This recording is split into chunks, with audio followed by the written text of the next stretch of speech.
ప్రభువు నామమున అందరికీ శుభోదయం.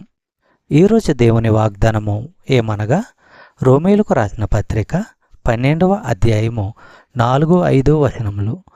ఒక్క శరీరములో మనకు అనేక అవయవములుండినను ఈ అవయవములన్నిటికీ ఒక్కటే పని ఎలాగూ ఉండదో అలాగే అనేకులమైన మనము క్రీస్తులో ఒక్క శరీరముగా ఉండి ఒకరికొకరము ప్రత్యేకముగా అవయవములై ఉన్నాము. సహోదరులారా, దేవుని ఆత్మ ద్వారా విశ్వాసులంతా ఒకే ఆధ్యాత్మిక శరీరముగా ఐక్యమయ్యారు. ఈ ఆధ్యాత్మిక శరీరములో ప్రతి విశ్వాసి ఇతరులందరికీ చెందినవాడు. దేవుడు ప్రతి ఒక్కరికి కనీసం ఒక సామర్థ్యాన్ని ఇచ్చాడు.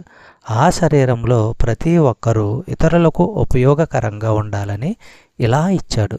ప్రతి వ్యక్తి తన సమర్థత ఏమిటో గుర్తించి దాన్ని దేవుని ఘనత కోసము, ఇతరుల మేలు కోసము ఉపయోగించాలి. చెప్పబడిన వాగ్దానము దేవుడు దీవించి ఆశీర్వదించును గాక.